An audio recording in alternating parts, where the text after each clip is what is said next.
Вярно ли е, че определяш бисексуалността на Анджелика като перверзия, от която човек трябва да се срамува? На мен ми харесва женички, аз няма да потискам това да я гледам и да се облизам като котарак на парче саламба. Вие луди ли сте, въобще ли се? Изказвал ли си на глас подозрения, че бизнесът на семейство Петрови е свързан с предоставяне на сексуални услуги от млади момичета? Не всяка има татуировка на разбираш ли? Да, не всяка. Някога случвало ли се да изпитваш сексуално влечение към своя ученичка? Аз се сещам за един случай, за който ще съжалявам, докато съм жив. След като си се омъжила, била ли си влюбена в друг мъж, освен съпругът ти Чавдар? Някога случвало ли се да удариш съпругата си Радка? Ако майка ми и баща ми имаха такива разбирания, щеше да ме е срам.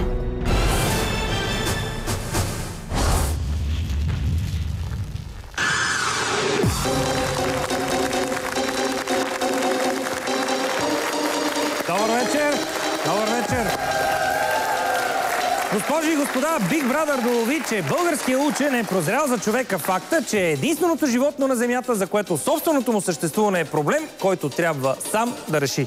Неделя вечер и Big Brother Family истината ще ви разкрие дали съществува вечната любов, за която времето е просто средство да не правиш всички открития за нея едновременно. И този път с помощта на детектора на лъжата ще чуем най-добрите приказки под възглавката на една семейна двойка. Останете с нас, защото единствено тук истината е само една.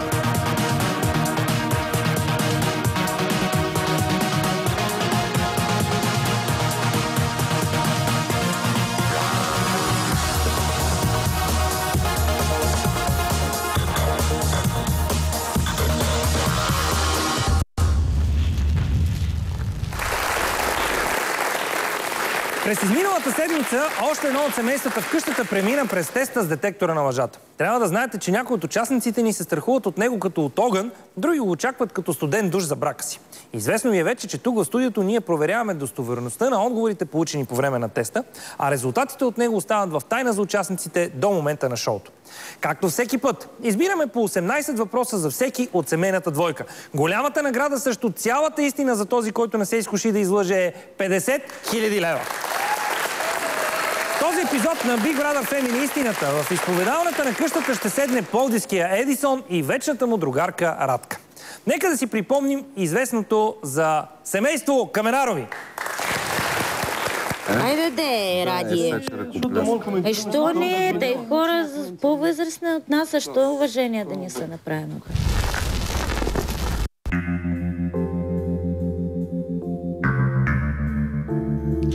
Той е пловдивският изобретател, който запали водата. Тя е лекарят, който бди над гения му.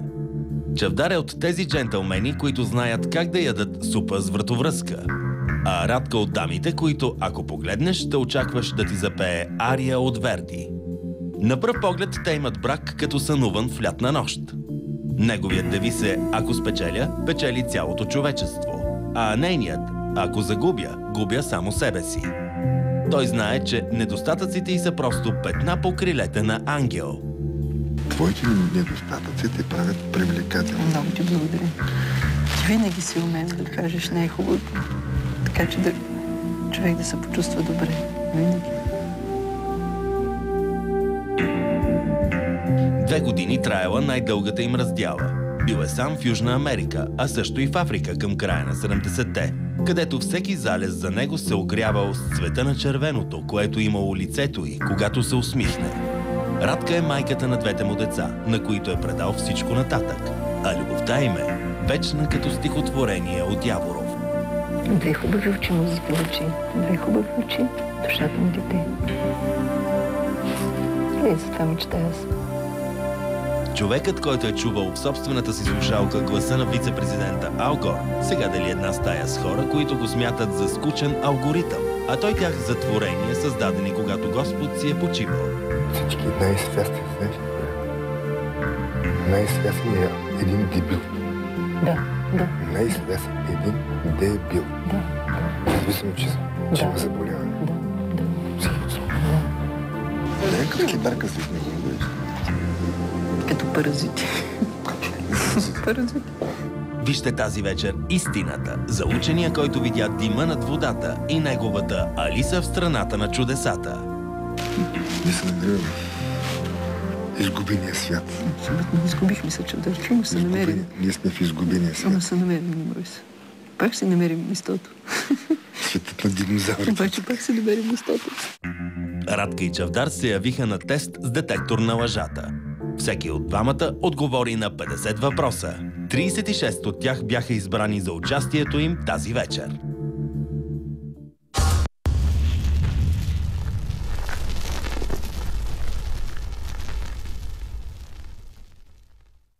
Боже, мъжа ми дебил стана.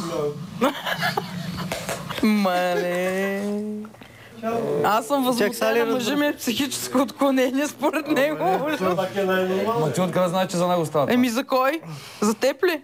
Може и за Ицо, да. Може за всеки. И така, виждам, че семейство Каменарови вече са в изповедалнята. Добър вечер, здравейте. Здравейте. Чувате ли ме добре?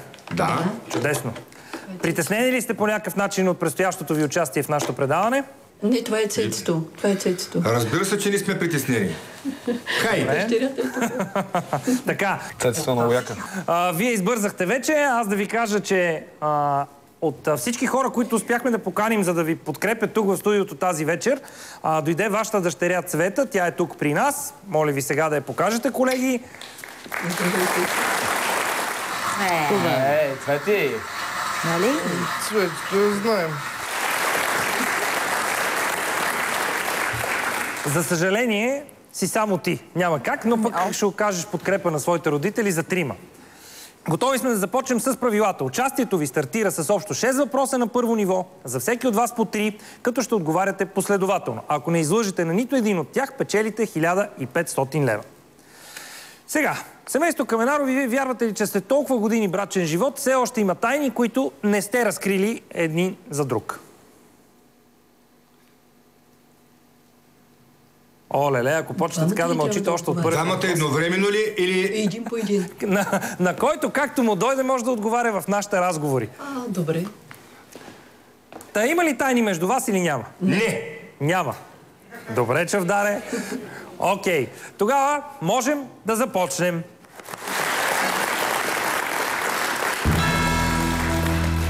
Както знаете, вече сте гледали достатъчно от нашите предавания, които сме излъчали в къщата. В първото ниво задаваме въпроси, които са свързани с останалите съквартиранти. И е време да започнем с въпрос номер 1, който ще бъде към теб, Чавдаре. Въпрос номер 1. Вярно ли е, че си нарекал семейството от къщата на Big Brother прости отрепки? Да!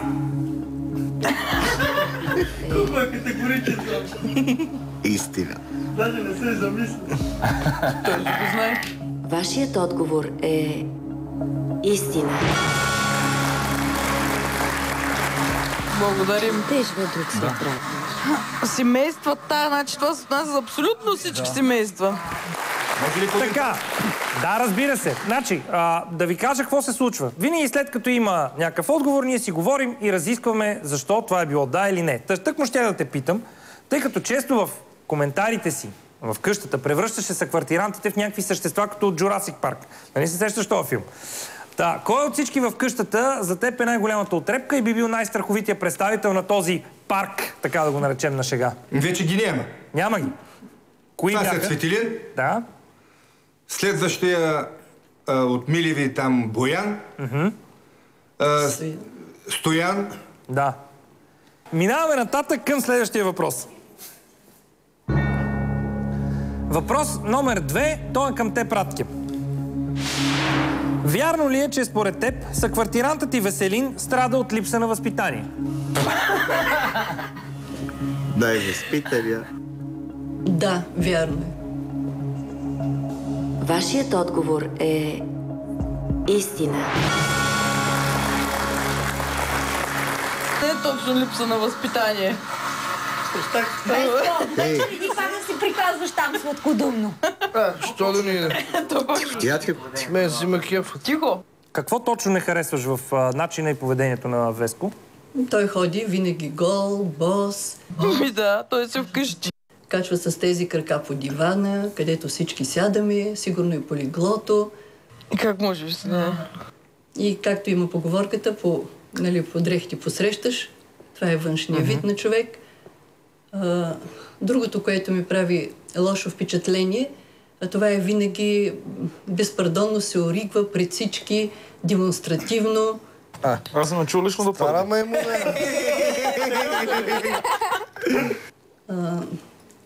Третото, което неприятно и говори за неговото лошо възпитание, това са грубите думи, ежедневно, ежеминутно, грозни думи в присъствието на деца, присъствието на всички нас съквартирантите. Няма мярка на езика. Те изкараха на черни. Лошото и поведение спрямо един от съквартирантите, това беше заснето. Няма мярка да се напива. Тя го изкара, че супер се напива, бе. На мен ми е интересно... Майко! Добре. Невъздържан. На мен ми е интересно, понеже едва ли има съмнение по въпроса, че вие двамата сте най-образованата двойка вътре в къщата и да ви наречем така най-благовъзпитаната. От ваша гледна точка, нормално ли е и част от възпитанието ли е да се говори зад гърба на хората? Разбира се, че не е много добре да се говори зад гърба на човек. Което вие го правите нон-стоп. Но когато говорим, че тук в къщата, както ние се намираме, ние коментираме всяка една семейна двойка. Да бе, това е ясно. Въпросът е, че много по-често забелязвам, че предпочитате, не само вие, а по принцип са квартирантите, да говорите зад гърба на някого, отколкото да отидете да му го кажете в очите. Не, аз дори съм се включвала и в очите на Веско съм му казвала при разговор, също и на Цветелин лично. Добре, Чавдаре, айде да те питам теб. Ако имаш нещо да кажеш, искаш да кажеш нещо в очите на Елеонора, примерно, какво би й казал? Кое е нещо, което би й казал така в очите? Лоша майка. Лоша майка. Питам по какъв повод. Добре. Това е ясно и точно, дори няма да те питам по какъв повод смяташ, че тя е лоша майка. По много причини. Защото е ясно, да. Аз мисля, че на всички става ясно. Да минем нататък, за да видим какво мислиш пък за мъжа на Елеонора Давид. Въпрос номер 3 към теб, Чавдаре. Вярно ли е, че си наричал съквартиранта си Давид Плюнка?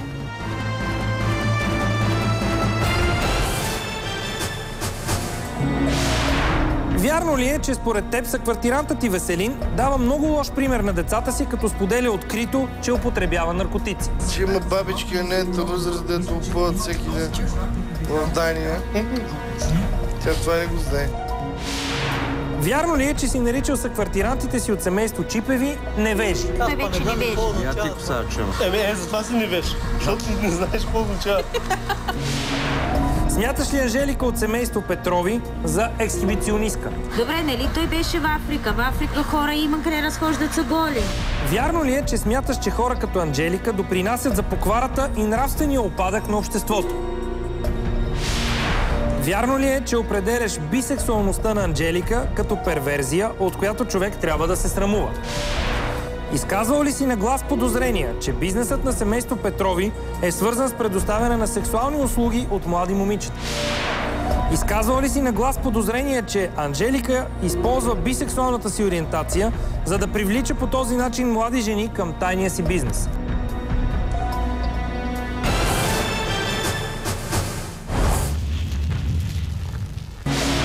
Вярно ли е, че си нарекал семейството от къщата на Big Brother прости отрепки? Да. Семействата, значи това се отнася за абсолютно всички семейства. Вярно ли е, че според теб съквартирантът ти Веселин страда от липса на възпитание? Да, вярно. Вече ли пак да си приказваш там сладкодумно? Що да ни иде? Това пак ще учи. Мен си ма кеф. Тихо. Въпрос номер 3 към теб, Чавдаре. Вярно ли е, че си наричал съквартиранта си Давид Плюнка? Да. Вярно ли? На мен лично не ми го е казал. Няма и да ти го кажа. Как ще го кажеш? Той е между тях си. Вашият отговор е... Възпитани хора, възрастни, пък какви изрази употребяват. Истина. Ама не го казват наистина пред тебе. Казват ти го зад гърба. Ако мога да... Ами моля мръсни трепки да наречеш всички, бе. Ако мога да споделя едно свое виждане, то е, че плюнките станаха много модерни в къщата. Първо, Цецо награждаваше по този начин Ива, сега, ето, че и ти даваш такова определение за Давид. С какво е заслужил той това определение? Жената с цвети не се удря, а той посегна да я скуби. Това малко ли е? Не, разбира се, че не. Той просто не се държи като мъж към жена си. Ама според мен, ако Давид, това е причината да го наречеш Плюнка, има и други съквартиранти, които не знам какви определения би им сложил, ако причината е, че посягат на жените си. Защото вътре май се свежда, търсиш, няма да намериш човек, който да не е бил жена си. Ние сме. Да. Има. Има. Има ли? Да. Кой? Това съм аз. И ние. Това ще го провериме по-късно. Както съм казал на всички, които са участвали в шоуто, единственият начин за нас да проверяваме вашите твърдения е детектора на лъжата. Така че за сега това твое твърдение остава под съмнение. Добре, преди малко заговорихме за Веско. Имаме още един подходящ въпрос по темата. Минаваме нататък. Пак ли? От вас на нас, от нас на вас. Кефи ме, че мен намесва между тях в тяхния разговор. Аз ако съм си легна между тях до вечер, на твое място. Въпрос номер 4 към теб, Радке. Вярно ли е, че според теб съквартирантът ти Веселин дава много лош пример на децата си, като споделя открито, че употребява наркотици? Да. Да. Вашият отговор е... истина. Така. Имах предвид, че той говори открито, че наркотиците, специално тревата, марихуана, дори за приспивател му се я взема, че тя няма никаква стойност. В Дания дори било съвсем открито. Холандия, пиленце. Холандия, да. Че има бабички, а не е възраст, дето опъват всеки ден в Дания. Тя това не го знае. Не може да бъде с собствения си пример бащата, да дава пример на децата си как не трябва да постъпват в живота.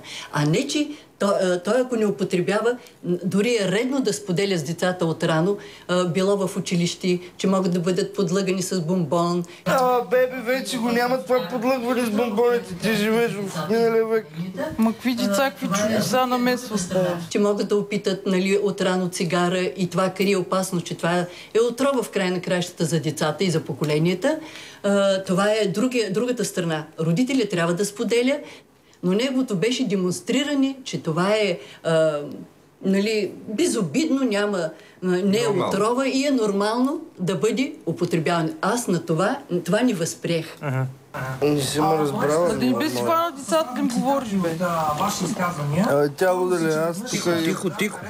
Понеже сме заговорили с разни цитати от ваши изказвания, спомням си, че веднъж Чавдар нарече съквартирантите паразити. Чавдаре, помниш ли това нещо? Може и да сме казали. Да. Не, в момента не мога Чавдар да... го каза, много хубав израз. Аз не заради друго, а защото ми е любопитно. Нали се говори за това, че едната част са паразити, другата част са гостоприемници, ако не се лъжа, се казваха така, мисля, докато сме учили, си спомням този израз. Как сектори? Да, точно така. Ако разделиме съквартирантите, кои са от едните и кои са от другите? Един от тях преди малко се коментираше и това е Давид. Той от кои е? Разбира се, от паразитите. От паразитите. Цветелин беше типичен паразит. Абсолютно. Типичен паразит. А между другото, като си говорим така, смяташ ли, че сега съквартирантите, когато гледат това нещо в къщата, ще разберат нашия диалог? Ние сме много прости, как ще го разберем? Вероятно могат да го разберат. В смисъл всички знаят какво е паразити, гостоприемници и така нататък. Сигурно знаят някой. Разбира се. Някой знаят. Нашата публика се съмнява, очевидно. Вито ни изкара, че нямаме основно. Сега аз малко условно го казвам, че ще разбират. Защото често пъти, когато кажеш на един човек истината, независимо, че я знае, че е така, той не може и не иска да я възприеме. Даже и се обижда. Ти усети ли се? Значи, Чавдар теб ни харесва, Радка мен не харесва. Значи ние сме конкуренция за тях. По-скоро ме дразни на Вито въпросите. Да. Абе, това му ги дават, бе, Ама не, бе, той си ги задава сам, той импровизира, що? Примерно, ме съмнява, че нашата публика няма съгласи с Има слушалка. Ай, стига ти вие, бе, като почне защитават и мама му стара. Защото познавам так всеки водещ импровизира, всеки водещ импровизира. Те въпроса му го дават, нещо му дават. Ама всеки водещ импровизира, той че няма да е водещ. И сега това, нас се съмнява, да не знае кои са паразити и не знае кои са такива сега. Дай, че малко да такова сега, защото... Ма да е видял някой от публиката да прави физиономии. И аз ще импровизирам. С отговори. Те ни изкараха и... Ма чакай, беше ми говори тук, че пред децата какъв пример. Какви деца, какви разговори за такива работи, пред кое от децата? Пред Елия, дето е на 3 години ли? Какви са тези штурчи? Какво слушаш, Баре, бе, аз не съм изпитвала никаква злоба към тези хора, почва да ме дразнат. Абе, тя живее в другия аспект. Това да не е едно време през комунизма с бомбони да ги залъгваш децата. Не, да, по Кори комите тогава имаше бомбони, нямаше навсякъде бомбони, шоколади, тогава с това ги заребяха. Нали казваха да ни дъвчим дъвка, защото била заразена с, какво беше, с жълтеница. Те турските дъвки били в едно време, ще учи, какви сте глупости. Много злоба има в тях, дето прикрита така, дето... Веско, виж в Давид как оправихме злобата за 1 час. Искаш ли утре да оправим и от Чаво? Той може да не е тук утре. Не, утре още следобед. Като прави обиколки тръгваме. Не. Мама му стане нещо, мене ще не изкара, че сме го трепали. Ще ме изкарат. Тия Big Brother ще ни предупреди, ако това не е правилно. Ние с тебе сме лечители. Тихо. Добре, аз не случайно ти зададох този въпрос, защото искам да те подведа към следващия, който ще изпишем на стената. Минаваме нататък. Въпрос номер 5 към теб, Чавдаре. Вярно ли е, че си наричал съквартирантите си от семейство Чипеви невежи? Да. Това няма проблем. Не вижда, това не е чак толкова. Вашият отговор е... Това не е чак толкова голяма обида. Не вижда, това не е обидно. Нормално И аз не вижда, и всяки някакси, примерно няма да кажа благодаря, ето вече не вижда. Я ти коса чума. Затова си не вижда. Защото не знаеш какво означава. Тихо. Моля те, кажи ми конкретно кой беше примера, заради който сложи това определение на семейство Чипеви. Вероятно сте засели сценката на 11 срещу 12. Един интелигентен човек в никакъв случай не би постъпил по този начин. Ма това значи, че съм невежлива, че съм го къпал с шампуан. А под интелигентно се разбира не само обноски и възпитание, влиза също и образование. Тоест, това му придава определението на дадена степен невежество. Ти разбираш ли нещо? Да. Смяташ ли, че това е характерно изобщо за младото поколение или просто за отделни единици? Ами то е малко комплексна величина, комплексна категория, който включва в себе си и елемента възпитание, ако щете. Да. Добре, като говорим за разликата между по-младите и по-възрастните, как приемаш желанието на Анджелика да се разхожда гола из къщата? Кой може да ходи, кой не може, това зависи пак от човек. Няма проблеми с това. Не мога да накара Ели или Сашка и аз се разходи с гола. Ами това е въпрос на менталитет. Значи менталитета е, може би, най-трудно се промени в човек. Често пъти, да, съм казал и други неща тук в къщата, че духът на Ботев витае в къщата. Да го кажа ли защо? Да, разбира се. Тежко ви додайте, пиян до нас забравя той, що ви глупци не знаете, позор ли е или слава. Тежко, братко, се живее срещу глупци неразбрани. Днес свясните считат за луди, лудите смятат за свясни. Това е притча. Абе, стихотворение, бе. Нашата публика разбра идеално какво имаш предвид. Аз тъкмо щях да питам нещо свързано с дъщерята и Цвета, но ще го пропусна този въпрос, за да не разваляме хубавото впечатление, което ти остави с рецитацията на Ботев. Значи дъщеря му не е много свясна тогава. Луда работа. Хубава, нали? Хубава, поддържана. На мен ми кефи. На мен ми кефи много. Павката си намира съюзници. Той се консултират с мен. Няма лошо. Хубава, поддържана, чиста, свежа. Хубава жена. Мацка. Голяма мацка те. За един път става, Сяицо. За един път става. Въпрос номер 6, той е към теб, Радке. Смяташ ли Анжелика от семейство Петрови за ексхибиционистка? Да. Това е, че го обичаш да ходиш гола. Да. Аз обичам да хода. Гола. Да, такова ти се показва един шлифер и прави така. Айде, довечер с шлифера. Обичам. Пред бай Чавдар. Вашият отговор е... истина.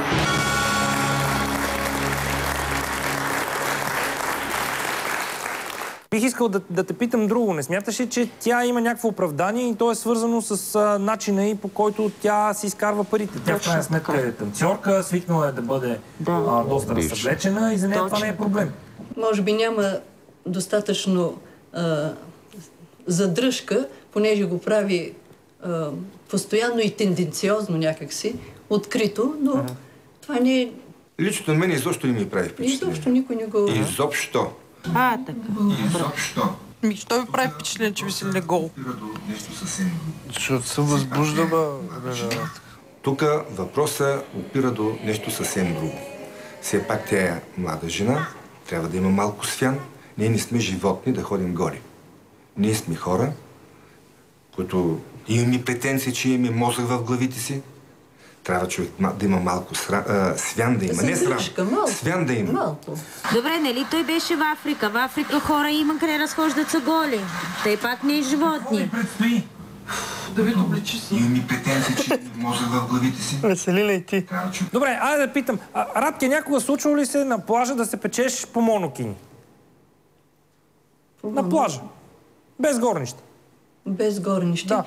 Случвало се, но много рядко. Може би на младини. Сега не съм си го позволявала. Добре. Ние сме млади. Ти знаеш, че на младини никоя жена не се е събличала, бе. Тихо. Цвета, ти правила ли си такова нещо? Но зависи от обстоятелствата и от установката, която се намираш. Аз мисля, че не е удачно също в къщата по този начин да циркулира Анжелика. Аз как ще циркулирам тебе? Там, да, познавам. Тя си друса бебето в градинката на врачешката. Това е Big Brother Family, не е Big Brother, примерно, за бар или за танцорки или за не знам какво. Така мисля аз. И ти не одобряваш това нещо? Нямам проблем за монокини, но да бъдеш на място, което е подходящо, а не в къщата. Прави го по много демонстративен начин. Това ме дразни мене. Дразните, защото е по-хубаво от тебе, моето момиче. Това да дразни. Да ви кажа нещо радващо и за вас двамата. И то е, че покрихте току-що първото ниво от нашата пирамида. Отговорихте ми на 6 въпроса искрено и току-що стигнахте до 1500 лева.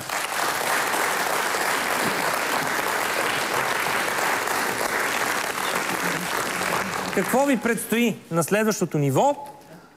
По 5 въпроса за всеки един от вас. Ако ми им говорите отново искрено, стигате до имунитет за следващите номинации в къщата. Продължаваме ли нататък? Да. Добре, продължаваме.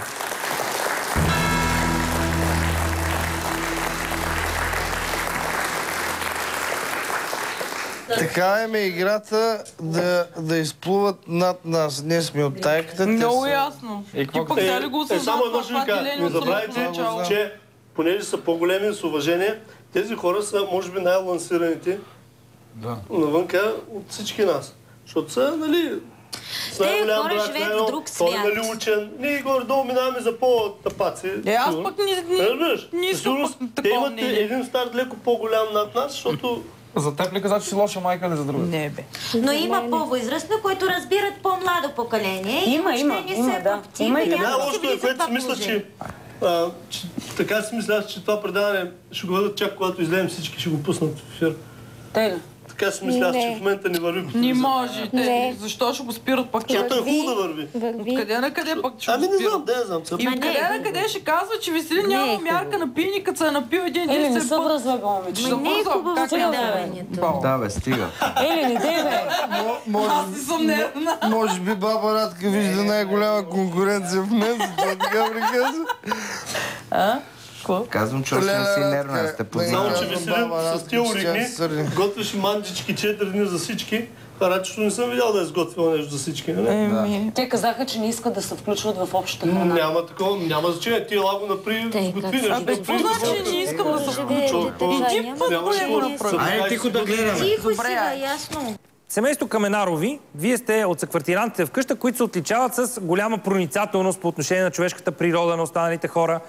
Аз искам да се възползвам от това и да научим нещо повече за мнението на Чавдар по отношение на семейство Петрови. За да не стане така, че да бъдат някакви неясни въпроси, да се чудим кое, защо и как е зададено, искам да задам на Чавдар 5 последователни въпроса, без да ги коментираме. Задаваме въпросите, получаваме отговорите и след това ще разговаряме за всичко това, което сме попитали. Готови ли сте? Разбира се. Добре. За нас. Спокойно, нищо. Ние сме лошо, нищо ни правиха на тях. Как за Елеонора много се нервиш, как за мен се усмихваш се. Тихо. Въпрос номер 7. Вярно ли е, че смяташ, че хора като Анджелика допринасят за покварата и нравствения опадък на обществото? Да. Вашият отговор е... Мари Савлова. Като стар комунист го каза. Абсолютно. Маленко опадък на обществото. Демек... Като Георги Димитров. Тебе за обществото става буклук. Правиш така. Не, подруги. Как бъде хора, така за моя подруга. Димбил мой. Истина. Супер. На гърба Камила Радка физиономията да не се обижда. Не почва прича на лама. Тихо. Чакайте сега, за мене става въпрос. Както казах, няма да коментираме, минаваме към следващия въпрос. Въпрос номер 8. Вярно ли е, че определяш бисексуалността на Анджелика като перверзия, от която човек трябва да се срамува? Да. Трябва да се срамувам. Че е би. Аз съм би. Вашият отговор е... И дъщеря е такава, сигурно. Много знаят дъщеря им какво е правила. Дъщеря знам аз. Истории за нея. Ще ме запознаеш с нея? Няма значение, те хора живеят друг свят. Да, ма слушай историите за нея, после говори за дъщеря. Дъщеря е една нафукана пръдла, в махалата се разкарва с силикони и си изкарва още малко, ще фръкнат отвън към мене. Тя няма тук, като гледам. Няма, защото с такава фанелка се прикрива, да не мислиш. Аз съм я виждал хора като... да не казвам. Истина.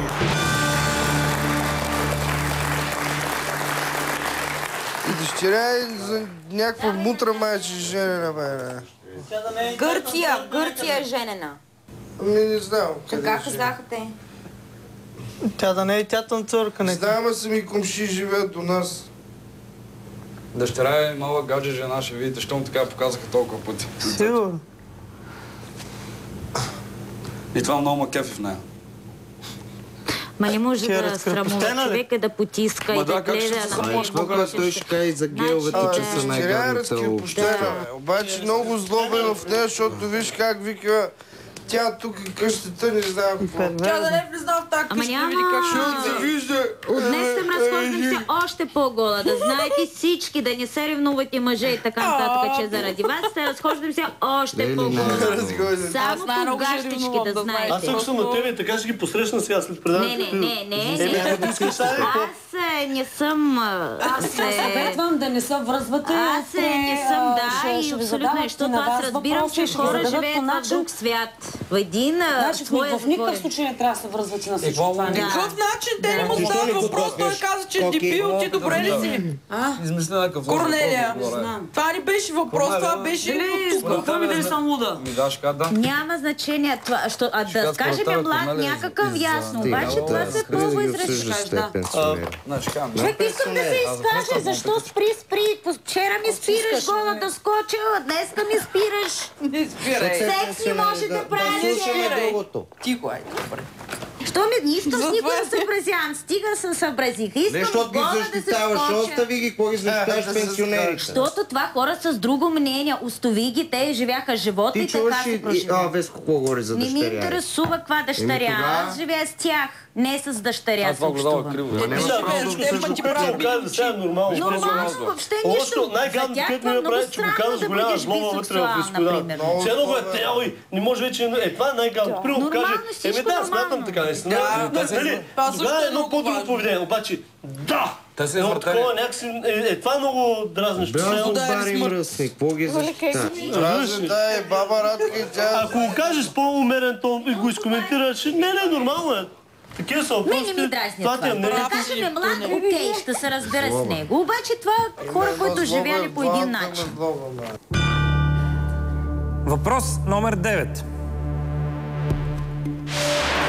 Изказвал ли си на глас подозрения, че бизнесът на семейство Петрови е свързан с предоставяне на сексуални услуги от млади момичета? Да. Да. Истина. Луна ли вие сте побъркане? Не, ние сме не сводници, къде камера да кажа, ни в коем случай. Далече от това ние сме. Вашият отговор е... Ние ги купуваме, да се забавляваме, а не да ги продаваме. Сетих се коя е дъщерята. Ето, те гледа. Точно същата. Хори, и отвън към мене се прена. Как да няма по-никакви има, бе? Не, ако съм тебе, ще кажа, как ни разкрихте, бе? Не, защо да ги обърквам повече? Ще кажа само това, да ни мисли, че наистина нещо такова имаш. Той ще каже, въпросът беше такъв, това е шоу игра. Истина.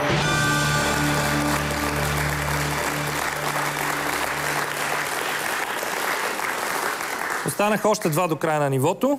Минаваме нататък. Въпрос номер 10. Изказвал ли си на глас подозрение, че Анжелика използва бисексуалната си ориентация, за да привлича по този начин млади жени към тайния си бизнес? Да.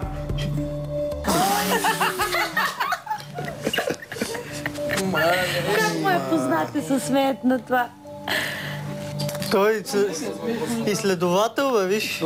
Какви заключения как се притесни? Как ще притесни тя? Майтап няма, те хора живеят в миналия век, бе.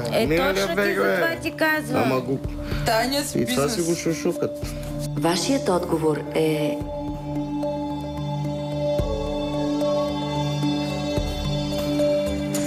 А та била проститутка малката, бе. Да ми откриете. Колко е притеснена? Да ми открие, да ми покаже, че аз ги продавам или купувам. Та ли е била проститутка малката? Може да им кажеш, че харесваш. Да, 100%.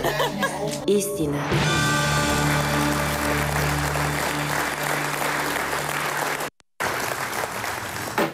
И мразят сводница, и мразят такива неща и те гледат. Защото те шушукат, седат в стая и не чуват какво разказваме, какво общуваме се. И така, и че един сводник седи и до сега в затвора. Моя бизнес еротична посока, не проституция, не порно, не така нататък. Те правят догадки някакви. Двамата са еротика и порно. Добре, иди попитай, с какво се занимаваш? Ти откъде вадиш пари? Вместо да правиш догадки да говориш. Да, може да не е удобно. На тях нищо не е удобно. Не ги защитавай. Не ги защитавам. Не. Моля ви се, значи в никакъв случай не защитавам никой, не искам да заставам защита на никого. Има злоба срещу това в тях. Ясно. И те го крият и там шушукат и после ще говориш въпросите. Значи да дойдат и да говорят. За мен въпросите не са проблем, които те отговарят. Проблем е начинът, по който отговарят. С тази злоба и с това. Това е прав. С тази извъртеност. Иначе за нормално да отговарят по начин, по който отговарят. Това, че го мислят, не ми е пределно ясно. Или то е достатъчно да ти е минало през закона и за да кажеш да. Чакай да дойде да се дърсам. Въпрос номер 11. Изказвало ли си на глас подозрения, че семейство Петрови нарочно са записали детето си на целодневно училище и са му наели гувернантка, за да го държат в страни от тайния си бизнес?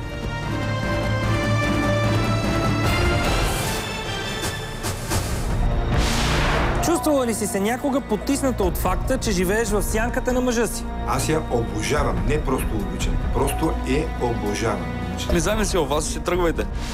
Вярно ли е, че мъжът ти Чавдар е най-красивият мъж, когото си имала в живота си? То не е имал друг, сигурно. Някога съжалявала ли си, че си се омъжила за Чавдар? Ако съпругът ти Чавдар е неизлечимо болен, би ли му поставила смъртоносна инжекция, ако той те помоли за това? Тук е отговора на човек, който обича, да. Обичаш ли съпруга си Чавдар?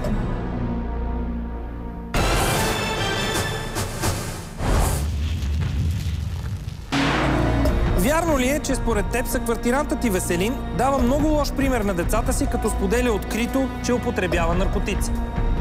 Да. Че има бабички на нейната възраст, дето упъват всеки ден в Дания. Тя това не го знае.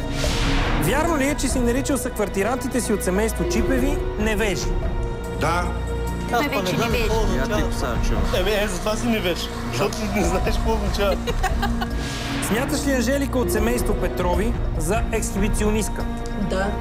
Добре, нали той беше в Африка? В Африка хора има къде разхождат са голи.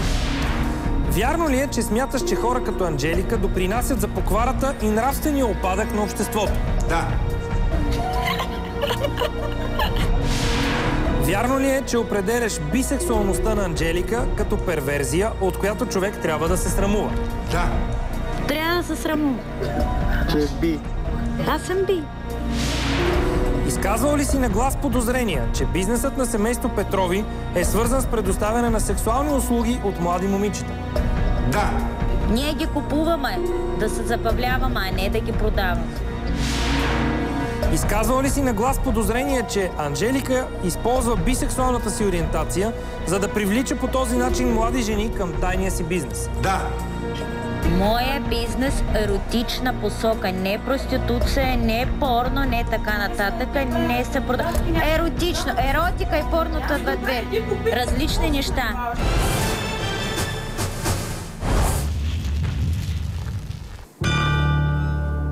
Въпрос номер 11. Изказвал ли си на глас подозрения, че семейство Петрови нарочно са записали детето си на целодневно училище и са му наели гувернантка, за да го държат в страни от тайния си бизнес? Да. Да. Опа, гувернантка?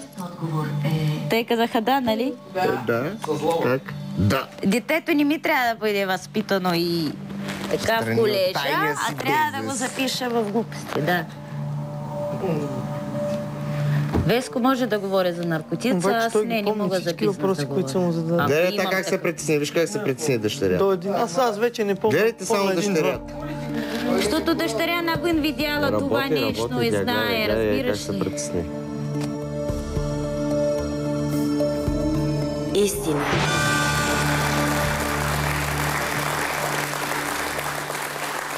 А детето записвам, защото това английска верига колеж и случайно не попада. Лично моят адвокат се погрижи се да попадне това детето там. Без тест не приема това дете. Искам да обясня на хора, бе, стига, бе. Еми да, мина си и тест. Мина се тест, без тест не го приеха. Ако той не знае да чете или нещо, няма да го приемат.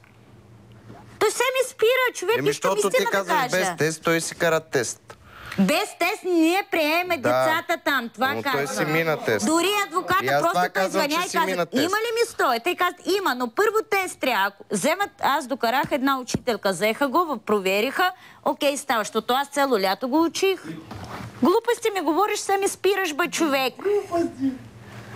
Глупости. Въобще не искам нищо да крия. Какво да крия?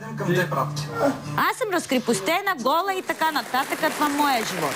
Така, това бяха 5 последователни въпроса с 5 последователни искрени отговора. Мисля, че има доста неща, които би трябвало сега да уточним, като почнем поред.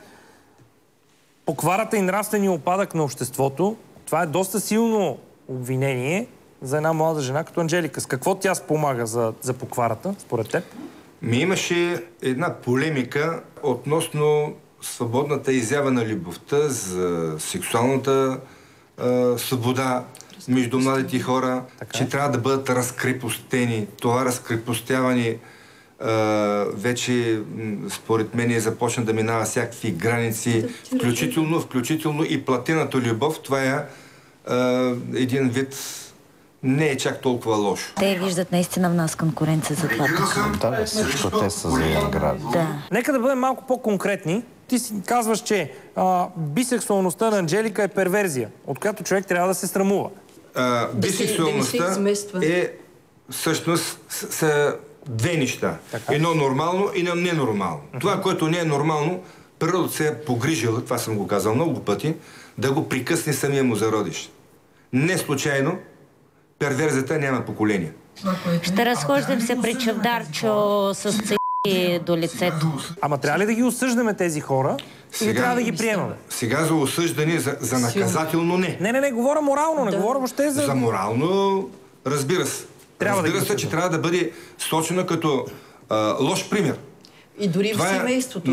Поставя основите за моралния упадък, на нравствения упадък на едно общество. Ако е добро, защо трябва да се крие детето? Защо трябва тогава тя да се страхува, срамува, да не иска да разбере детето й, след като, нали, това е нещо... създава се една лъжа в това семейство, разбирате ли? Вие питали ли сте детето дали не знае? Виж какви са глупави. Детето знае, обаче те не знае. Какво не иска да разбере детето й? Че, нали, тя води всъщност двойствен живот. Че е бисексуална? Бисексуална, да. И верно, съгласно е да не знае, ако е толкова хубаво, нали, човек трябва да бъде открит към децата си, да споделя всичко. И тази лъжа, ако е създадена вече в семейството, тук любовта и взаимоотношенията се нарушават. Може би детето още малко и заради това. Моля? Може би детето все още е малко. Как да му кажа това за жени и за такова? Не на 16-17. Аз също възприемам това нещо, но тя демонстративно го направи тук, че не иска да се яви, например, пред детектора на лъжата. Или пък изпадна в паника, в ужас. Защо според вас Анджелика не иска да се яви пред детектора на лъжата? Аз това мислих, за да не чуе детето, нали? Да не разбере тези нейни изяви или... Да не разбере, кое е по-точно, че е бисексуална. Това ли е най-големият проблем на Анджелика? Не. Съвсем ли ми е проблем? Вероятно има и други неща, за които ние понятие си нямаме, но това като върха на айсберга беше, че изпитва панически страх и ужас от детектора на лъжата, да не се надникне около 10 на години преди в нейния живот. Това какво на вас би ви говорило? Най-различни неща, ама в никакъв случай не бих казал директно от това, че тя има бизнес с млади момичета, които... Какво сега да си говорим с обикалки? Че тя е маман. Браво, Витка, обичаме те. Благодаря. Не, силно казано не. Аз не го казвам, тя го каза. Имате записи, проверете си. Анджелика го каза. Не, за маман не го е казал. Това аз го казах.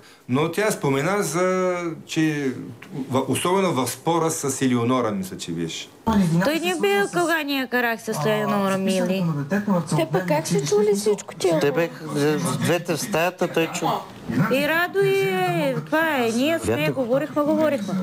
Цвета, ти какво смяташ за всичко това, което говорихме до момента?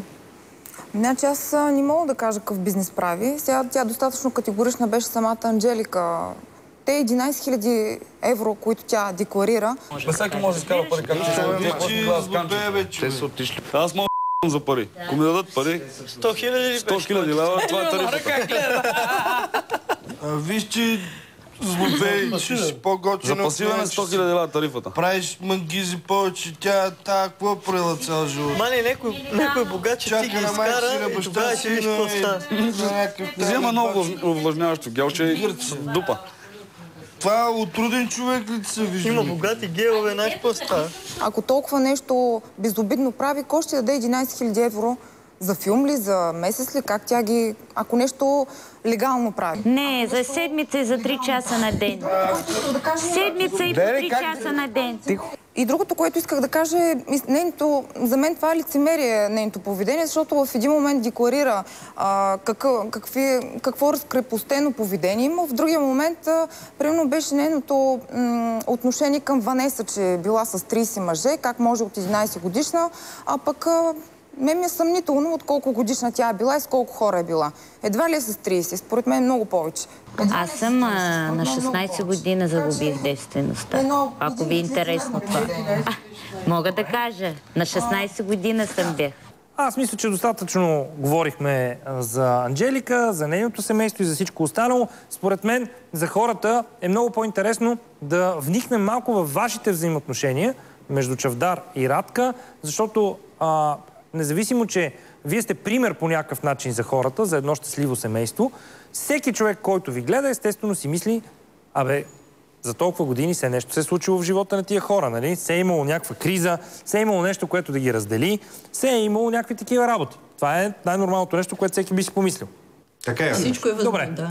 Опа, всичко е възможно. Подготвя го, Рач. Айде, Чавдаре, първо теб да попитам. Мислиш ли, че през всичките тези години от брака ви Радка е била тази, която в по-голяма степен се е съобразявала с твоята работа и е поемала по-голямата част от семейните ангажименти само и само, за да ти подсигури свободно време за работа? Безусловно. Безусловно. Когато ние се оженихме, тя прие най-голямата жертва. Коя беше тя? Просто тя си изостави професионалната кариера в името на семейството си. Аз го оценявам като огромен жест, като огромна жертва от нейна страна. Супер. Ние имаме подходящ въпрос към нея, с който ще започнем серията от 5 въпроса към Радка. Той ще бъде под номер 7. Въпрос номер 7 към теб, Радке. Чувствала ли си се някога потисната от факта, че живееш в сянката на мъжа си? Не. Вашият отговор е... истина.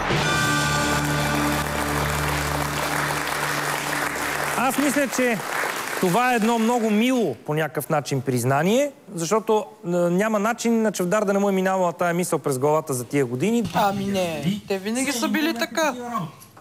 От друга страна, усещала ли си благодарност от страна на Чавдар за всичко това, което правиш и за конкретния случай за това, че си изоставила кариерата си в името на семейството? Винаги подкрепа от него. Винаги? Винаги, безусловно.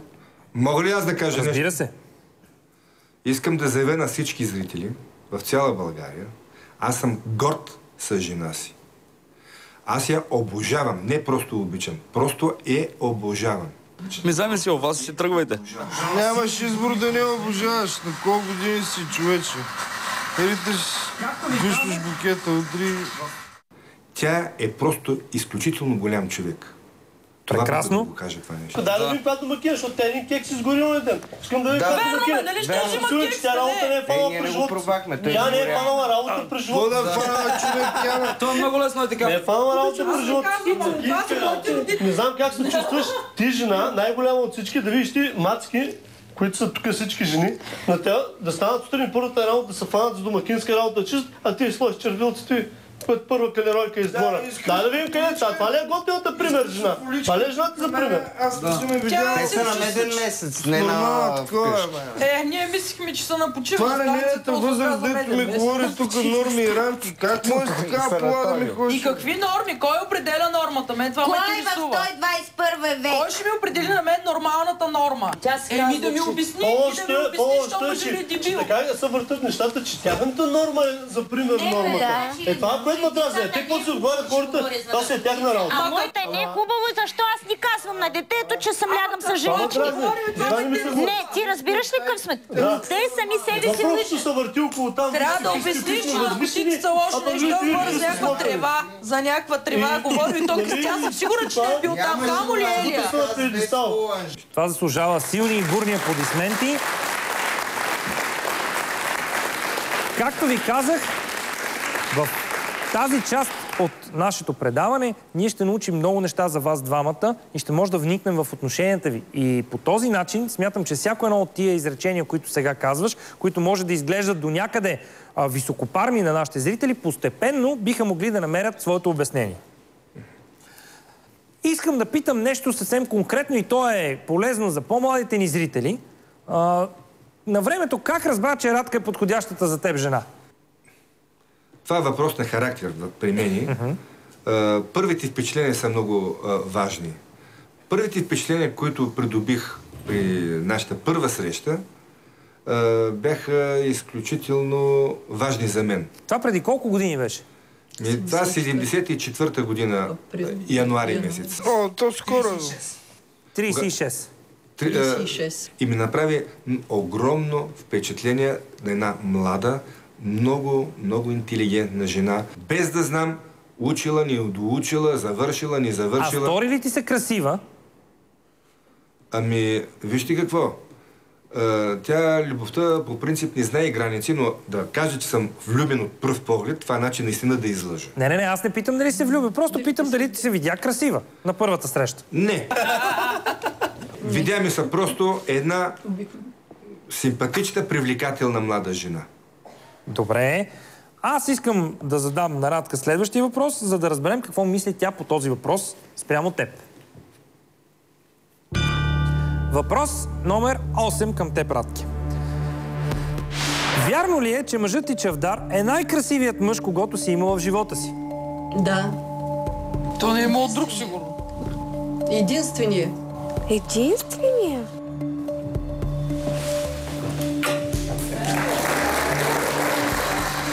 Много ми са кефи, като гледам. Да, пък как лъжи, че е единствения мене? Това не е възможно.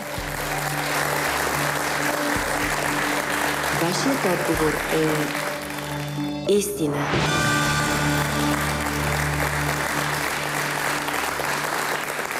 Добре, преди малко разбрахме как Чавдар те е възприел при първата среща. А ти как го възприе на външен вид, когато го видя за първи път? Как го възприех ли? Аз казах, че това ще бъде човека, с когото ще имам дружба. От първия? От първия път. Още веднага. Това е страхотно усещане за човек. Това е най-хубавото нещо, което ми се е случвало при живота. До момента, докато срещна Чавдар. Той ми е единствения. Дори и преди запознанството, той ми е единствения мъж. Да, с това не си била? Да. Защото никой не обръщал внимание и Чавдарче като слончица попадна се и така. Нищо не мога да кажа. Мълча си и навеждам глава. Може да се приеме и двузначно това е. На мен ми е интересно, сега като го погледнеш в очите, можеш ли да кажеш, кое най-много те липсва от спомена за външността му като млад? Ма той беше много привлекателен. Какво ми липсва ли? Косата ми липсва. Имаше много хубава коса. Запази се и зъбите. Чудесни зъби има. Беше по-слабичък. Това е нормално. Нормално. Без кимбенци. Да, това е във външността. Но вътрешно все повече и повече ме обогатява този човек. Супер. Супер. Добре, да минем към следващия въпрос към Радка. Въпрос номер 9. Някога съжалявала ли си, че си се омъжила за Чавдар? Не. Никога не съм съжалявала. Вашият отговор е истина.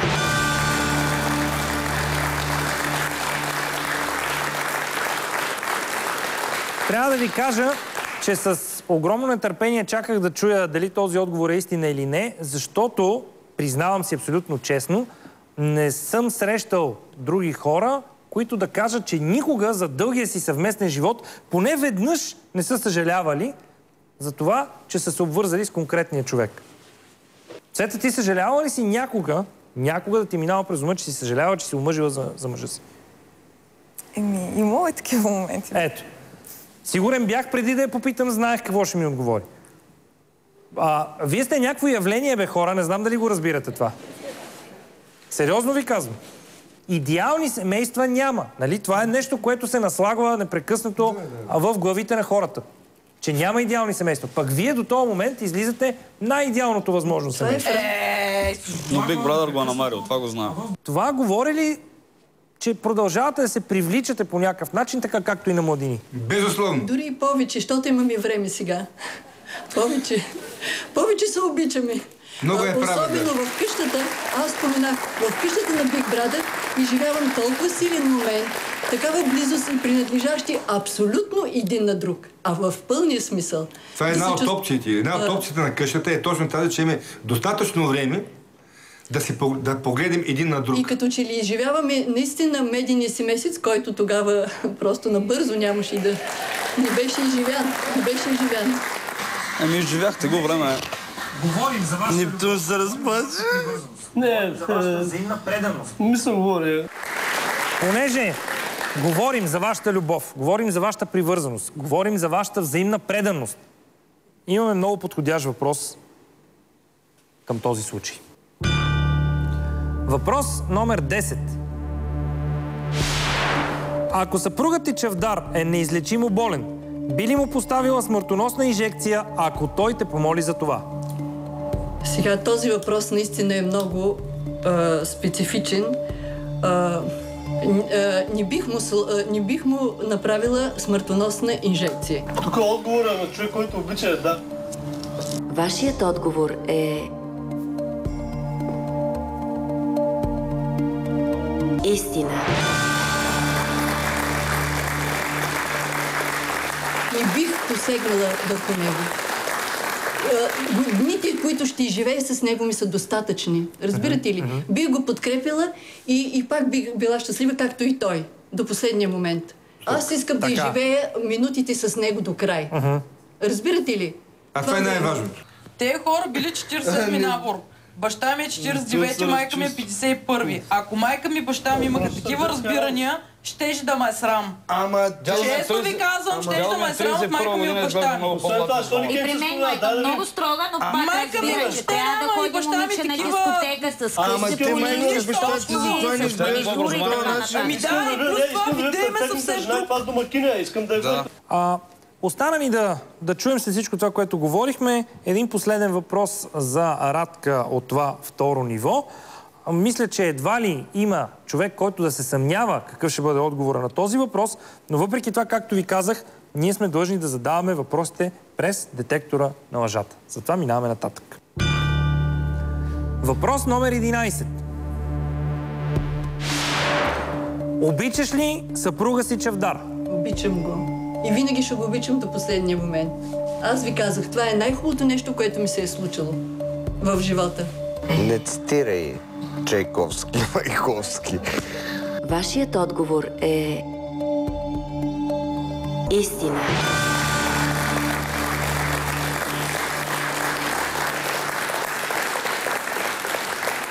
До този момент от вашите отговори вие рисувате една приказка на семейните отношения.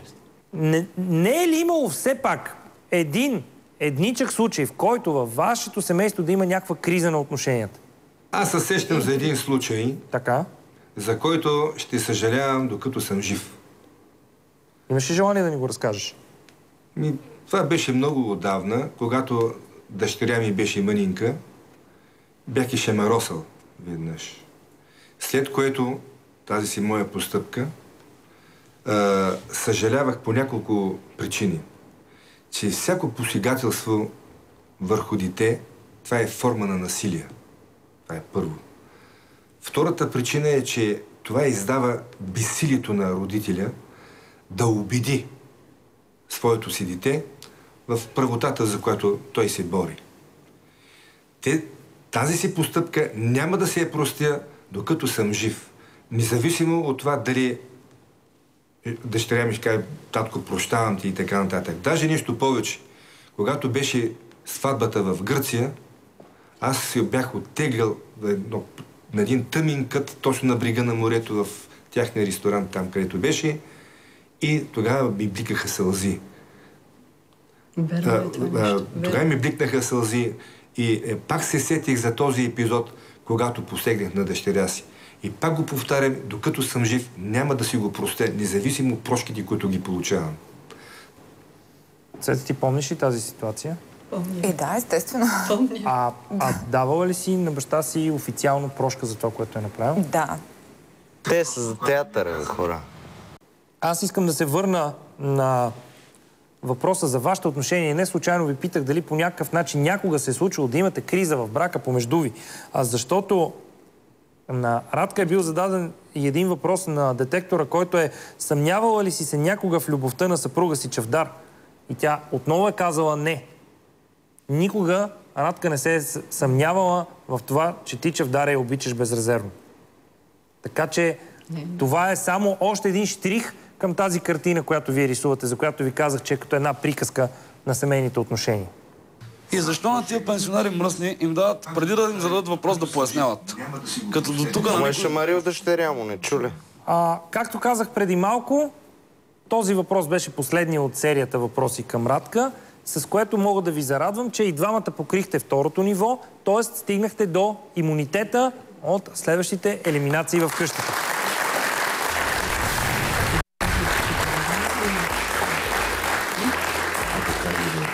Да, той ще пита. Какво си говорите? Говорим си дали да прекратим до имунитета. Или да продължаваме. Или да продължаваме, според мен. Предстои ни, нали... Аз ще ви кажа какво ви предстои. На следващото ниво ви предстоят по 4 въпроса за всеки един от вас двамата. Не. Ако отговорите искрено, стигате до сумата от 10 000 лева. Не те разчитам. Приеми още 4 въпроса. За пари лъмтят, много пари. Лъмтят яко. Приемам, че продължавам. Да. Добре, продължаваме нататък.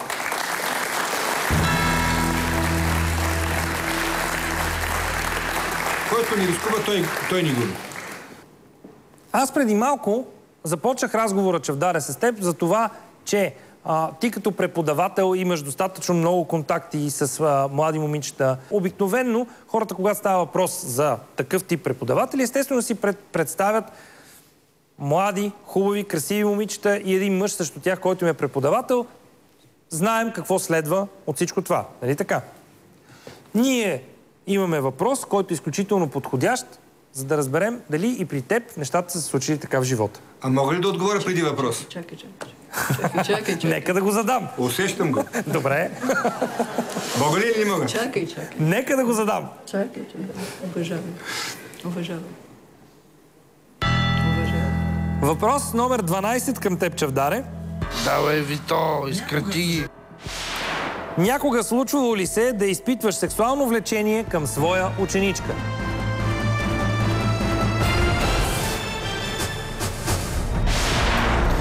След като си се омъжила, била ли си влюбена в друг мъж, освен съпругът ти Чавдар? Харесва ли ти още секса с жена ти Радка? Още ли ти харесва секса с мъжа ти Чавдар? По време на брака си с Радка, случвало ли се да я изневериш? Някога изневерявала ли си на съпруга си Чавдар?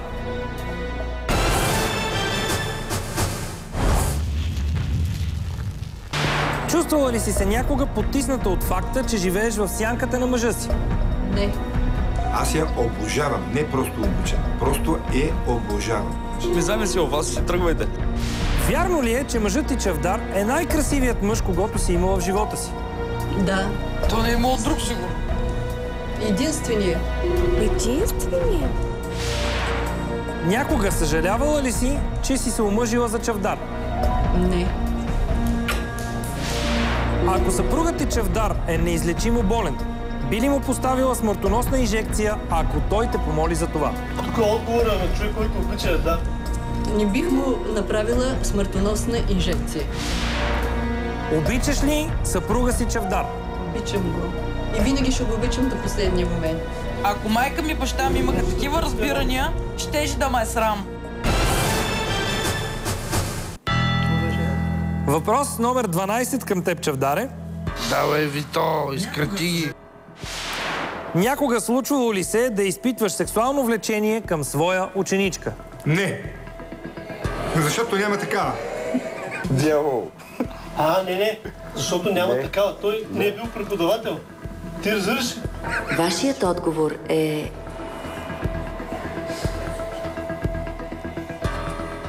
истина. Мога ли да кажа нещо? Разбира се. В моите класове поначало няма ученички. Но в моята си професионална кариера, ако мога така да я нарека, имах един клас с една единствена ученичка. Това беше Радка. Си имам опашка на човек. И тя е била дъщеря му. Аз се чудех защо Радка е толкова спокойна. А то просто ти си имал само една единствена ученичка. Тя крушката си имала опашка, бе, човек. А най-интересното е, че аз разглеждах някакви други въпроси и си казвам, ето, не само, че отговорил с не на този въпрос, ами отговорил с не и на вярно ли е, че обичаш да флиртуваш със свои ученички, което също е било зададено на детектора. Не. Освен това, имало и друг въпрос. Отправя ли си неприлични предложения към свои ученички? Не. Ами то като няма ученички, на кого да ги отправяш? И отпадат автоматически въпрос. Ясно, добре. Въпреки това... въпреки това, браво. След като така си отговорил. Ако е имало хубави ученички, я да те питам аз сега, щеше ли да отговориш по друг начин? Не. Не, нали? Случва ли се някога, по някакъв начин, да имаш предложения да дадеш на някого изпит срещу нещо? Не. Не се е случвало никога? Не. Да дойде човек и да ти каже, трябва да взема този изпит на всяка цена? Не. Даже съм реагирал бурно. Тоест, случвало се, щом си реагирал бурно, значи се реагирал съм бурно не за мен. А за колеги? Колеги, които го правят, съм реагирал бурно. Които го правят, значи ще приемат. Реагирал съм срещу колеги бурно, които го правят. Ясно. Това не са го правили, просто не са посмяли. Прави сметка толкова ти се падне на изпит. Които го правят. Не, минава. Да. Говорихме за това как е протекал живота ви, как сте се запознали, колко добре сте живяли заедно. Много пъти е ставало въпрос за това, че в едни семейни отношения често се намесват трети лица. По някакъв начин. На съпругата се случва да хареса някого, да изпита някаква тръпка, да по някакъв начин да намери нещо, което не открива в партньора си. Това са част от най-често срещаните житейски явления в едно семейство. И точно заради това искам да питам Радка следващия въпрос. Въпрос номер 12 към теб, Радки. След като си се омъжила, била ли си влюбена в друг мъж, освен съпругът и Чавдар? Не. Тя много е била красива на времето и той затова не е видял красотата. Що им дадат добро 50 бона? Ми питат, вярно е, че имате 2 деца. Вашият отговор е... И внучета. И вярно е, че се казваш Чавдар и ти Радка. Истина. Много са ги таковали от към въпрос. Много, дано да изглеждат. Карай, те нарочно да ги пускат, защото са алчни, ги пускат нагоре, накрая ще ги отрежат. Гледат какво става, да им гледат. Чулта Господ. Златният ти уста, Веско. Според мен, ти си щастлива жена, защото има много представителки на твоя пол, които по отношение на мъжете, това съм го казвал и друг път, са точно като маймунките. Държат тук единия клон, после хващат другия клон и чак тогава пускат единия. Това се случва много често.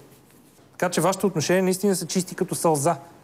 Айде да питам Радка един малко по-интимен въпрос, изкушавам се някакси. Смяташ ли, че през годините си успяла да задържиш сексуалния интерес на съпруга си?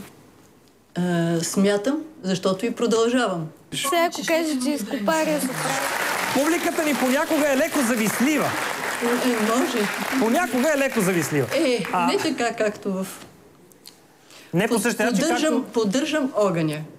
Обичам го и докато биологичният цикъл... Да продължава да завижда. Не, докато продължава да завижда. Докато трае биологичният цикъл или докато човек се чувства в форма и го желае, може да продължава. Добре. Аз продължавам със съпруга си. Добре.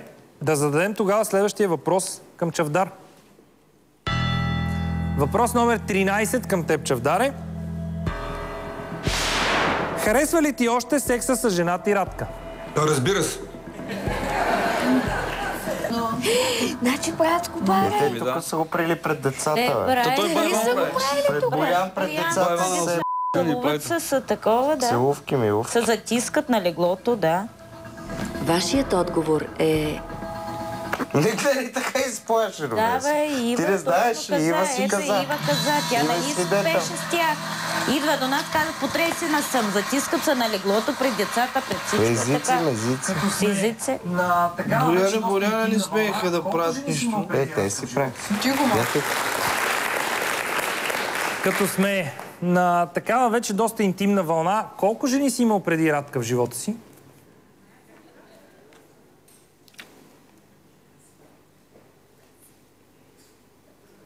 Не мога ги преброи, чакай малко. Значи под интимност трябва да се разбере да съм спал с нея.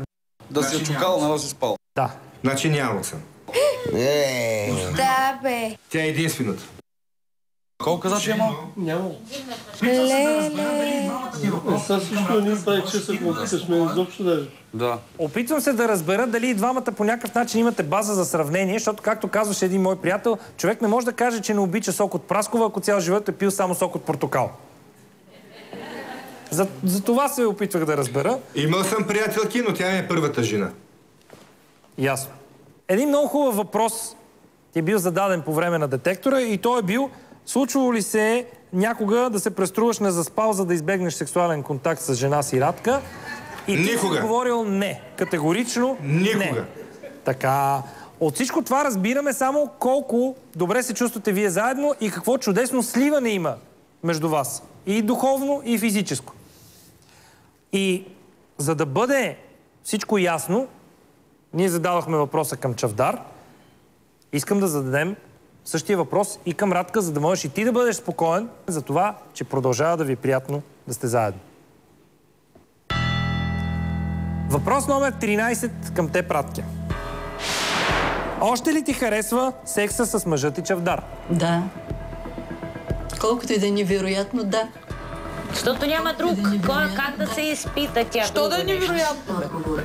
Виж какво вкарва веднага. Сигурно е даровит. Ти като не си била с друг. Да, откъде знаеш? Тя не знае. Ми да. Истина. Big Brother, питайте дали вярно е жена. Уважаеми зрители, вие гледате наистина уникален епизод на Big Brother Family Истината. Епизод, който е на път да докаже, че живота е цвете, а бракът е меда за него. Това трябва да се посрещне с много силни аплодисменти.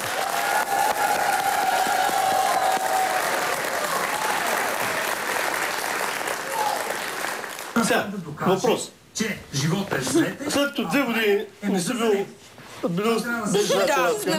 мастурбирал ли си представа? Ето въпрос. Кажи не. Дай да видим. Какво става с 2 години? Ма не е така, дай въпрос. Който не е интересен. 2 години той се разцепва. 2 години да не е правил секс. Нега. И да не е правил секс. Дай да кажи нещо. Тихо! Както сами забелязвате, опитвам се да ви помагам и с други въпроси, на които сте отговаряли на детектора, да ви ги разкривам покрай въпросите, които са изписани за вас на стената. Един от тези въпроси към Радка е бил: представял ли си някога друг мъж, докато правиш секс с съпруга си Чавдар? Отговорът е бил категорично не. Тоест, Чавдаре, още една добра новина за теб. Както и на въпроса: можеш ли да кажеш за себе си, че си сексуално незадоволена жена? Тя отговаря отрицателно не и това също е истина. Айде да по-мъжки реагирай. Браво! Това ме удовлетворява. Напълно. Какво има? Имам малък проблем в ухото, имам болка и не знам дали ще издържа и стига, не мога. Сега се виж как го дърпа да ни играе. Хората не знаме сдържелене. Много хитрите хора, бе, човек. Нещо е заболяло. От сутринта имам болка в ухото. Това е защото си предполагала колко хубави неща ще чуеш по време на нашето предаване и то предварително е започвало да те боли. Не. Аз очаквах по обратното да обличи болка. От дъжда беше, от дъжда. Да се увеличи болката. От добрите признания. Според мен трябва всичко да им мине. Каквато и болешка да има, с мъж като тебе трябва веднага. От въпросите трябва да им мине. Точно така е. От отговорите, не от въпросите. От отговорите ще им мине. Правилно. Така. Добре, разбрахме, че вие двамата наистина сте щастливо семейство. Че продължавате да сте заедно, защото се обичате, че продължавате да сте заедно, защото секса продължава да ви бъде интересен и приятен. Все неща, които изглеждаха леко невероятни. За мен е много важно да ви задам следващите 2 въпроса. Въпрос номер 14. По време на брака си с Радка, случвало ли се да я изневериш? Не. Вашият отговор е... истина. По време на брака с Радка не е било изневерено. 2 години, какво се правя? Защо исках да чуят всички зрители този отговор, а също и Радка? Защото знаем, че във вашата история има моменти, когато сте били разделени. Моменти, в които той е бил в Южна Африка, моменти, в които е бил в Канада и е бил сам. Нормално е, като всяка жена, Радки, ти да се притесняваш дали пък там не се е случвало нещо, дали той не е залитнал по някоя друга дама и така нататък. Ето това е категорично и ясно отговора на тези твои съмнения. Чавдар никога в живота си не ти е изневерявал. Освен това, на теста с детектора са му задавали въпроса дали често му се случва да флиртува с други жени. Той е казал не и това е истина. Дали има сексуална фантазия, свързана с някоя твоя приятелка? Някога дали е имал изобщо? Той е отговорил не и това също е истина. Разбираш ли, че ти живееш с един човек, който на практика е ангел? Знам, аз съм казала, че е най-хубавото нещо в живота ми. Верно. И не се съмнявам. Освен това, никога в живота си Чавдар не е ползвал услугите на проститутка. Това също му е било зададено като въпрос за детектора и той е отговорил не и е истина. Никога не е правил такова нещо. Защо задавахме всички тези въпроси? За да разберем наистина ли е възможно в 2010 година да съществува такова семейство като вашето? Наистина ли е възможно да има такава любов? Наистина ли е възможно да има такава вярност? Такова отдаване един на друг. Ние точно това искахме да покажем. Точно така. И заради това искам да задам следващия въпрос, който е към Радка, за да може и Чавдар да си отговори на тези въпроси. Въпрос номер 14 за теб, Радке. Някога изневерявала ли си на съпруга си Чавдар? Не. Радка се е разцепила от всички. Вашият отговор е... Тя Радка, ако той е единственият тук 100 годишни с тези колене магаришки, ще ми холи по къса пола да ми се разкарва. Истина.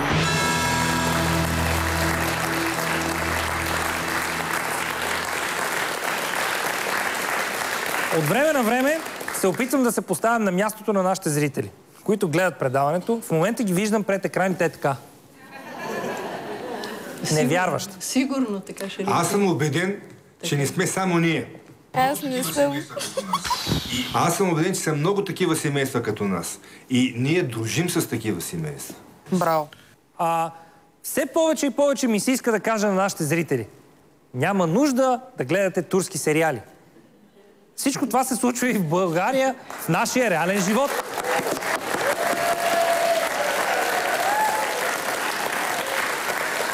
Много ми се искаше да чуя точно това от вас. Нали? Не за нас, за турските сериали. Така е, така е. Това е факт неоспорим. Добре, не. Айде аз пак лекичко така да се опитам да ви разровичкам по някакъв начин. Извинявайте за израза. Толкова ли не се е случвало някога да се скарате за нещо, ама по такъв начин, че Чавдар на тебе да ти кипне, като на все пак си мъж? Защо те питам? Защото сега, ясно е, Радка е малко по-приказливичка, да кажем. От време на време сигурно имало случаи, в които тя да ти напомня, меко казано, за нещо, което е трябвало да стане или ти не си направил или нещо такова. Жените имат това свойство. Моят дядо, Бог да го прости, казваше за баба ми шумолящата възглавница. Веднага ще ви отговоря. Тя така прави. Вито почва да ме кефи. Сравнява ги с баба му издяла на Радка Кортистина. И всеки мъж, естествено, в някакъв момент почва да се дразни. Имало ли е такъв случай при теб? Веднага ще ви отговоря. Да. Ами, че нейните недостатъци я правят привлекателна. Това е първото. Така, това го видяхме. И второто нещо, което е, това й дава особен чар. Добре, а ти как реагираш в такива ситуации? Това ми е въпрос. Ами, когато се случва жената ти да те издразни. Сега, това е нормално. Колкото и да се обичате. Първо, аз не си спомням за случаи, когато да избухна. Ако нещо ме е задрал, просто намирам някакъв повод да излезе навънка и това е. Добре. Аз искам да проверим всичко това със следващия въпрос. Да. Въпрос номер 15 към теб, Чавдар. Някога случвало ли се да удариш съпругата си Радка?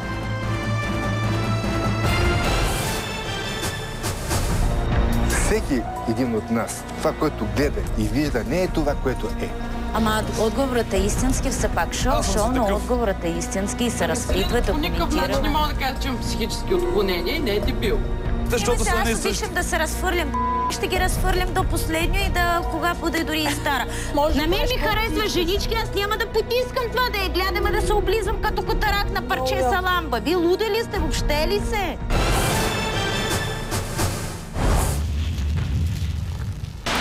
Някога случвало ли се да изпитваш сексуално влечение към своя ученичка?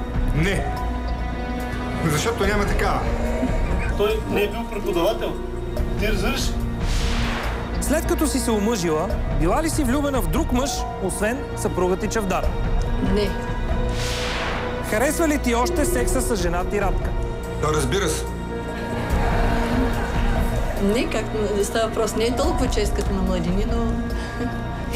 Значи, братско, баре. Тук са го прили пред децата. Не, браеха, да. Още ли ти харесва секса с мъжа ти Чавдар? Колкото и да е невероятно, да. По време на брака си с Радка, случвало ли се да я изневериш? Не. Някога изневерявала ли си на съпруга си Чавдар? Не. Въпрос номер 15 към теб, Чавдар. Някога случвало ли се да удариш съпругата си Радка? Не. Той ако му удари с тази сила... Със Цвете не се е удръжена. И с каква сила? Нали го видах? Добре, бе, разбрахме за Цветето. И що си ударил щерка ти тогава? Да. Нали тя е жена? Тя е била дете. Ми то по-лошо. Аз по никога дете не бих. По-лошо. Жена по-модно да на дете. Истина.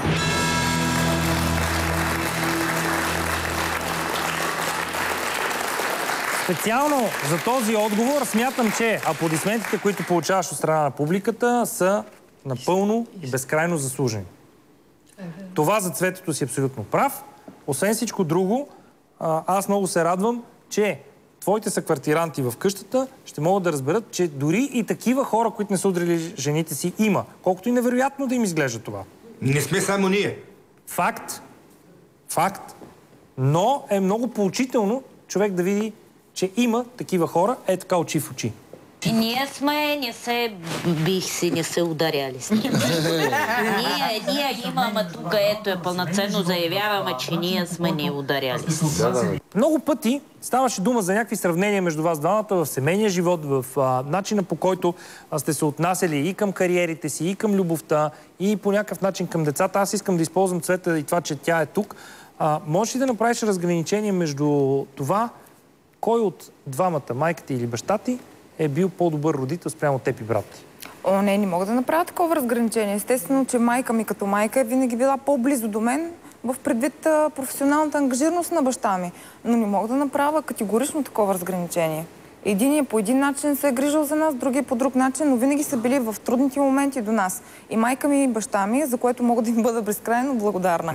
За мен и за брат ми. Благодаря. И много ви обичаме. И ние ви обичаме. Домачиняни. Ние се радвам, че те виждаме. Снимки имаме, гледаме всичките тук. Са квартиранти се гледаме. Така. И питахте не случайно, а защото последният въпрос от това ниво е към Радка и той е свързан точно с това нещо. Минаваме нататък. Въпрос номер 15 към теб, Радки. Вярваш ли, че си по-добър родител от мъжа си Чавдар? Не. Тук може и да изгоря. Вашият отговор е... И тя е да изгори, той продължава. Това е последния към нея. Да. И той към двамата. Те започнаха с него. Ама истина. Знаеш, ако отиват вечер, се отиват. Не. Не виж. Айде на бащите си хора или ние сме? Айде на бащите. Айде на бащите. На кой ще спорим, човек? Елати да ви цепа баса. Казвам, 100 кинта. Добре. Спориме. По 100 кинта. Ще видиш.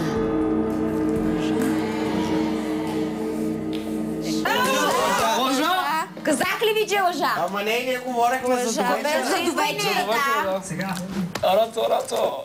На мен ми се струва, че от това, което говорихме до момента, трябваше една идейка повече да се замислиш преди да дадеш отговора си на този въпрос. Защото още в началото Чавдар каза, най-голямата жертва, която Радка е правила в живота си е това, че тя остави кариерата си на страна заради семейството и заради децата. Тоест, вътрешно в себе си ти при всяко положение си убедена, че си направила повече за децата и повече за семейството като жертви, отколкото мъжа си. И съответно това естествено те прави по-добър родител. Майка винаги по-добра. И двамата са добри. Да, но баща примерно как той е Южна Америка и Африка, как така? Аз не говоря за тях, бе. Аз за тях говоря. Аз не говоря за тях. Не за общо. Ясно, че ето я... Тихо! Независимо от това, че ти излъга обаче в случая, че отговорът ти не беше искрен, а вие попълнихте горното ниво от пирамидата и печелите 5000 лева благодарение на това, което каза Чавдар. Така че при всяко положение стигнахте до една изключително привлекателна сума. Съгласни ли сте? Да. Така. Какво мислите да направите от тук нататък? Вариантите са следните. От тук нагоре те чакат нови 3 въпроса на следващото ниво. Ако успееш да отговориш искрено на всеки един от тях, ще стигнеш до сумата от 10 000 лева. Ако обаче и един от тези отговори не е искрен, губиш всичко спечелено до момента. Тук Цвета правеше някакви знаци, не знам дали я видяхте. Какво искаш да ги посъветваш? Да спрат. Дъщеря ми ме убеди и прекратявам. Добре. Семейство Каменарови, вие спечелихте 5000 лева със своето участие в нашото шоу тази вечер. Браво! Тихо да чуем за моментата. Много разбрахме, много. Нищо, обичаш Чавдар, да, изневеряла, не и всичко точно. Искам да ви кажа най-откровенно, че това беше едно от най-приятните изживявания тук на тази сцена. Лично за мен, предполагам, че и за нашата публика. И за нас. Защото ние успяхме да научим, че все още в тази наша страна има семейства като вас, има хора, които продължават да се ценят, обичат, да си вярват, да имат безкрайно доверие един в друг, след толкова години прекарани заедно. Мисля, че всички ние само можем да ви кажем едно голямо благодаря. Пожелаваме и на вас. Много благодаря. На всички. Да изживее това чувство. Дано. И тая любов, и тая връзка, неразделна, до края на живота. Пожелавам я. Това е чувство, не се описва, то се изживява. Целувки, благодарим. Благодарим ви още веднъж. Много сложни хора, наистина. Видя ли аз като говоря? Защото бях за тях, защото възрастна. И Ради, той ги защитаваше в началото. Аз като ви казвам, че това са долен народ. Много ум за такива скрити Много личности. такива ми използват срещу останалите. Всички против тях. Само ти, по-стана. Цвета, благодаря и на теб за това участие. Надявам се, че ти беше интересно да чуеш всичко това. Както ти казах още преди началото, ще живееш едно много приятно предаване. Приятно беше. И мен чак ме очудиха за някои неща. Благодаря ти още веднъж. Мерси.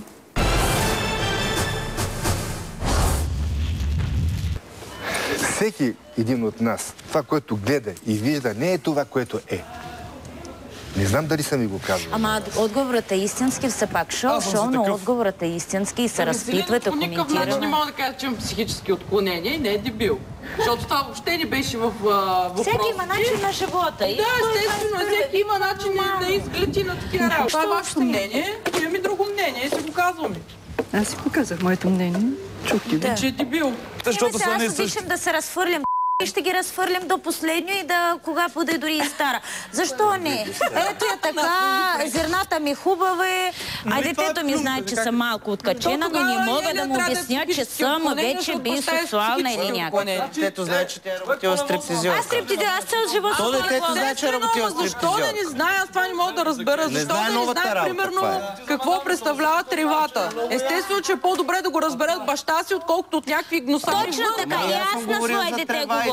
Ако някой ти предложи, ще дойдеш до мен и ще покажеш какво това. Точно така. Дебил, ама само дебил идва да говори с вас. Ще ви кажа, че той защото е дебил за това. Това и се познават с жена в любовта. Виж как за мъже се стои. Кое не е?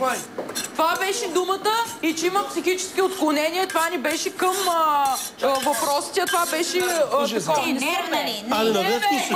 Някой трябваше да му го каже. Аз съм нервна, ще ме кое на терена. Добре, мамо, стара. Ти когато знаеш, че той не е дебил, ти защо само това само повтаряш? Ти знаеш за себе си. Защото това е категория, която те употребяват относно него. Добре, ме това ма дразни. Добре, това ма дразни, бе. Добре, като съм аз повеш... А Корнелия някой го каже, че Ицо е тапак, ти как ще реагираш? Не съм сводничка или съм мамичка, еротика и проституция пърна, това две различни неща. И на тях чуждо как може 11 000 евро да изкараш така? Може, мила, за седмица по 3 часа на ден снимки. Това е, може. Който иска, може да се добие. В чужбина съм, знам и държа си цената. Много ясно, бе. Значи има един ми дава 1000 лири, паунти, да ми снима за 1 час снимка и аз се сбирам на кафе да ходя с ради на да сядам. Аз казвам, няма да правя. Що там така? Ако подадеш се на един за 1000, той се разчува цената. Да, и ти пада цената. И ми пада цената. Това е положението. Не всяка има татуировка на разбираш ли? Да. Не всяка. Трябва да те е срам явно. Да, за какво ми срам? И да срам да бъде бисексуална. Вие лудали сте. Аз отворен човек, който може да се постои за себе си. Харесват, бе. Ти може на мен ми харесва женички, аз няма да потискам това да я гледаме да се облизвам като котарак на парче саламба. Вие лудали сте, въобще ли се? Уважаеми зрители, вие гледахте най-любовния епизод на Big Brother Family Истината, в който брачен урок ни изнесоха 62-годишните Радка и Чавдар Каменаров. Тези, които се съмняваха, че детекторът ни е черноглед, успяха да видят, че всичко зависи изключително от нашите участници, защото любовта е сляпа, но бракът прояснява зрението. Напомням ви, че можете да зададете въпросите си към съквартирантите на адрес www.bigbrother.bg. Очаквайте ни следващата неделя, защото всеки миг в къщата се раждат много истини, но единствено тук истината е само една. Не забравяйте, ако искате да разберете незададените въпроси към Чавдар и Радка, гледайте къщата на парите утре в 11:30. За нищо на света не пропускайте и лайфа, който започва точно в 20 часа утре вечер. Сега ви остана с програмата на Нова. Чао!